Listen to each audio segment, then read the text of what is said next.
প্রিয় দর্শক, আসসালামু আলাইকুম। আশা করি আপনারা সকলে ভালো আছেন, আমিও ভালো আছি। প্রিয় দর্শক, আজকে একটি টকশের ব্যাপারে কথা বলবো। যে প্রিয় দর্শক, একটি ভিডিও না। তো প্রিয় দর্শক, আমরা একটি ভিডিও দেখছি ইলিয়াস হোসাইন ভাইয়ের কালকের যে ভিডিওটা, যে বিজয় দিবস নিয়ে। তো প্রিয় দর্শক, সেখানে ইলিয়াস হোসাইন যা বলছেন তার কথাবার্তা, তারপরে তিনি একটা রেফারেন্স দেখাইছে সবচেয়ে ইন্টারেস্টিং যে বিষয়টা। হয়তো আপনারা কেউ নিন্দা করবেন, বিষয়টার নিন্দা করাটাও অস্বাভাবিক না। আবার কেউ হয়তো বিষয়টাকে যৌক্তিক মনে করবেন, সেটাও অস্বাভাবিক না। ভিন্ন মতের কারণে সেটা এক একজনের কাছে হয়তো এক এক রকম পারসেপশন।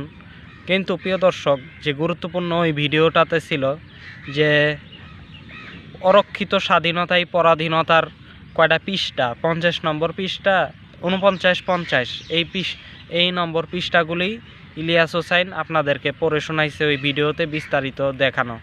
এবং পড়ার পর সে বলছে যে দেখ, মুক্তিযোদ্ধারা যেভাবে বলছে যে আমাদের আর একটা বিজয় জরুরি, সেই হিসেবে কীভাবে আমরা 16ই ডিসেম্বরের কথা বলি। তার মতে এই ভিডিওতে 16ই ডিসেম্বর নয়, বরং 5ই আগস্ট বিজয় দিবস। তো এই ভিডিও করছেন তো তারেক এটা নিয়ে সে বলতাছে যে ইলিয়াস হোসাইন বিজয় দিবস রে বাল দিবস কয়।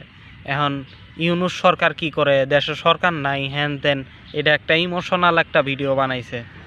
তারপর আবার আর একটা বিষয় যে আপনার পিনাকি ভট্টাচার্য ইলিয়াস হোসাইনকে নিয়ে মাসুদ কামাল বলছে। আপনারা জানেন পিনাকি ভট্টাচার্য, ইলিয়াস হোসাইন, তারা মাসুদ কামাল যে ইন্ডিয়া গেছিল সেই বিষয়ে একটি স্ট্যাটাস দেওয়ার পরেই মূলত সেইখানে আপনার মাসুদ কামাল আজকে টকশোতে, কালকের টকশো সম্ভবত আজকে সকালে দেখলাম ঘুম থেকে উঠেই, যে মাসুদ কামাল এই বিষয়ে সমালোচনা করছে যে পিনাকি দেশে আসে না কেন, সেও তো ভারতের মাধ্যমে গেছে।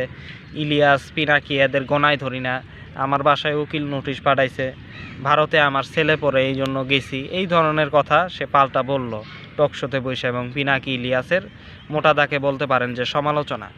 এই বিষয়ে আজকে আলোচনা করব। প্রথম কথা, ইলিয়াস হোসাইন সেখানে প্রমাণ দেখাইছে। ইলিয়াসের কথাই যদি বলি, ভিডিওতে সে প্রমাণ দেখাইছে ওই বইয়ে। আমার কাছেও বইটা আছে এবং আমিও পড়ছি প্রিয় দর্শক। এবং বইয়ের ভিতরে যে লেখা, মেজর জলিলের যে লেখাগুলি, সেগুলি ইলিয়াস যেমন দেখাইছে, আমি কিন্তু ওই বইয়ের ভিতরে তাই পাইছি, যা আসলেই ভারতের যে অবস্থান সেই বিষয়ে মেজর জলিলের কথাবার্তা সেগুলি ছিল এবং এটা বাস্তব। প্রথমত এক। দ্বিতীয়ত প্রিয় দর্শক, তারেক যে বলল ইমোশনাল, এই তারেক, তার বিষয়ে আমি বলছি, আমি নিজেও তার বিষয়ে ক্ষুব্ধ। তো প্রিয় দর্শক, এই তারেক বলল যে ইউনূস সরকার কি করে, হ্যান তেন, ইলিয়াস হোসাইন এরকম বলল, ইউনূস কেন গ্রেপ্তার করে না, ব্যবস্থা নেয় না। আর বেটা, ইলিয়াস হোসাইন আছে যুক্তরাষ্ট্রে, আর ইলিয়াস হোসাইনের বিরুদ্ধে ইউনূস ব্যবস্থা নিব কেমনে? ইউনূস কি যুক্তরাষ্ট্রের প্রেসিডেন্ট? ইউনূস কি যুক্তরাষ্ট্রের সরকার? এই তারেকের আসলে মাথা টাথা গেছে, ইমোশনাল। ওই ভিডিওটা কিন্তু পুরাটাই ইমোশনাল, যদিও সে কিছু কথা সত্যি বলছে। দেশের বিজয় দিবস বা স্বাধীনতা এইসব ব্যাপারে তো অবশ্যই কথা যারা বলবে, একটা কথা তো সত্য যে মানুষের লড়াই সংগ্রাম, এটাকে তো অস্বীকার করা যায় না। মুক্তিযুদ্ধে মানুষ তো মরছে, লড়াই করছে, স্বাধীনতা তো অর্জন হয়েছে মানুষের সংগ্রামে, এটা তো সত্য। কিন্তু ইমোশনাল এই তাকে ইমোশনাল তারেক বলি কারণ ভিডিওটা তো ইমোশনাল। সে বলে যে যুক্তরাষ্ট্র থেকে নাকি ইলিয়াস হোসাইন যায় না, ইউনূস বিচার করে নাকি। আর বেটা, যুক্তরাষ্ট্রে ইউনূস সাহেব কি যুক্তরাষ্ট্রের প্রেসিডেন্ট, যুক্তরাষ্ট্রের সরকার? আর টাম্বাবাজিরে কইরা ডেঙ্গায় ইউনূস সাহেব সেই হিসেবে যুক্তরাষ্ট্রে যে ইলিয়াস থাকে, যুক্তরাষ্ট্রে ইলিয়াসের বিচার করব বাংলাদেশে আইনা? এটা সম্ভব? ইলিয়াস কই থাকে বেটা, তুমি তো জানো। যাই নাও কি ভুলে গেছো নাকি? মাথা কি গেছে? আসলে গেছে। এটাই তো তারেকের বিষয়ে এই আলোচনা। এবার আসি পিনাকির বিষয়ে। মাসুদ কামাল যে কথা বলছে, পিনাকি তো ছবি টবি দিছে মাসুদ কামালের বিষয়ে, যে মাসুদ কামাল ভারতে গেছে। মাসুদ কামালের ইদানিং কথাবার্তা মূলত ভারতীয় আধিপত্যবাদের কথাবার্তা, তার ভিতরে আওয়ামী লীগের দেখা যাচ্ছে। এবং সে ইউনূস সরকারের বিশাল সমালোচক, বুঝছেন, টকশোতে। তো এই মাসুদ কামাল বলল কি যে তার ছেলের এসে ভারতে পড়ায়। প্রথমে এই উত্তর দেই। দেখেন, মাসুদ কামাল যে এত বড় দেশপ্রেমিক, মাসুদ কামাল যে টকশোতে এত বড় দেশপ্রেমের কথা বলে, এতই দেশপ্রেম, যে মনে হয় যে তার দেশপ্রেম উঠলায় পড়ে, সে তার ছেলেরে ভারতে কেন পড়ায়? বাংলাদেশে প্রতিষ্ঠান নাই, ভারতে কেন পড়ায়?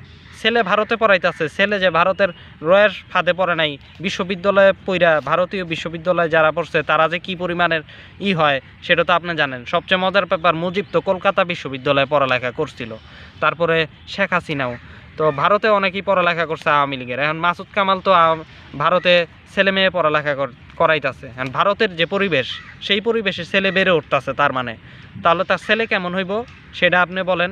আর এটা কি দেশপ্রেম? আপনি বাংলাদেশের প্রতিষ্ঠান রাইখা, শিক্ষা প্রতিষ্ঠান রাইখা, তার মানে বাংলাদেশের উপরে ভরসা নাই। ভরসা না থাকলে আবার কিসের দেশপ্রেম? এই লোকগুলি আবার কিসের টকশোতে গিয়ে দেশপ্রেমের কথা বলে যদি ছেলে মেয়ে ভারতে পড়ায়?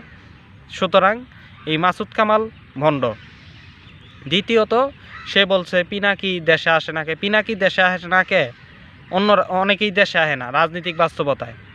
এই সরকারের বাস্তবতায় কি যে আপনার এই সরকার তো খুব হেডামালা সরকার, ভারতের বিরুদ্ধে তো পদক্ষেপ নিয়েছেই, ঠিক আছে, বিভিন্ন পদক্ষেপ নিয়েছে, কিন্তু ভারতের তো একটা প্রভাব আছে। ভারতের প্রভাব থাকা অবস্থায় তারা তো ভারতের বিরোধিতা করছে, তাহলে তারা কেমনে বাংলাদেশে আসে? আর মাসুদ কামাল আরও বিভিন্ন কথাবার্তা সে বলছে। আর সে বলছে যে পিনাকিও ভারতের মাধ্যমে গেছে, আমি গেলে অসুবিধা কি? তুমি ভারতে কেন যাইবা? তুমি না ভারতের বিরুদ্ধে? তুমি পিনাকি গেছে ভারতের মাধ্যমে, পিনাকি যখন ভারতের মাধ্যমে গেছে তখনকার কথা ভুল, কিন্তু পিনাকি তো এখন ফ্রান্সে আছে, এখন তো আর সে ভারতে নাই। কিন্তু তুমি এখনও ভারতে যাওয়া আশা করো 5ই আগস্ট পরবর্তী বাংলাদেশে, তাহলে কার কাছে যাও? হয়তো আবার বলছে যে পিনাকির ভারতে লোক আছে, হ্যাঁ থাকতেই পারে, হিন্দু ব্যক্তি, কিন্তু ভারতের লোক থাকলেও তুমি যে ভণ্ড, তোমার আওয়ামী লীগও গোনায় ধরে না, এইটাই বাস্তবতা। এমন আছে আওয়ামী লীগের লোকেরা ওই ছবি টবি ভাইরাল করে দিছে, ওইতে পিনাকি হয়তো পাইছে। অনলাইনে তো সব কিছুই পাওয়া যায়, পাইতেও পারে, এটা অসুবিধার কিছু না। কিন্তু তুমি ভারতে গেছো, তুমি ভারতের বিরুদ্ধে মাঝে মাঝে কথা বলো আর ভণ্ডামি করো। ভণ্ডামি এই তুমি দেশপ্রেমের কথা বলে আবার ভারতে পোলাও পড়াও, আবার ভারতে যাতায়াত করো, কাহিনী কি? মানুষ তো সন্দেহ করবেই। শুধু পিনাকিকে, আমারও তো প্রশ্ন। সুতরাং মাসুদ কামালরা 1 নম্বর ভণ্ড। পিনাকি সেই হিসেবে সঠিক কাজই করতেছে। আর বলে যে আমার সাথে বসে না কেন? কি এর বলবো তোমার সাথে? তুমি তো ভণ্ড, ভণ্ডর সাথে কেন বসবো? ইলিয়াস হোসাইন আবার এটা জবাব দিছে যে ওর সাথে বসি না কেন, ও কেন রাগ করে? ওর সাথে বসলে তো ভিউজ টিউজ হইব, একটা পরিচিতি আইব। হ্যাঁ, এটাই সত্য। মাসুদ কামাল এই যে দেশপ্রেমের কথা বলে কেন? আপনারা দেশপ্রেমের প্রতি, সবাই তো দেশপ্রেমিক, কারণ আপনাদের এটা পুঁজি করে। দেখেন আবার পোলা পড়ায় ভারতে, দেশপ্রেমের কথা বইলা পোলা পড়ায় ভারতে। এই হচ্ছে মাসুদ কামালের অবস্থা। কেন? তা আবার পোলা ভারতে পড়ায়ও কেন দেশপ্রেমের কথা বলে? কারণ জনপ্রিয়তা, তার যে হাইলাইট, সেই হাইলাইটে থাকতে চায়। এখন ইলিয়াস আর পিনাকি তো জনপ্রিয় ইউটিউবার, এখন এই জন্যই হাইলাইটে থাকতে চায় বিদায় সে এখন ইলিয়াস আর পিনাকির সাথে বসতে চায়। ইলিয়াস আর পিনাকির সাথে বসলে তোমার তো অবস্থা টাইট হয়ে যাবো গা, এটাই বাস্তবতা। তো প্রিয় দর্শক, আজকে এই পর্যন্তই। আল্লাহ হাফেজ।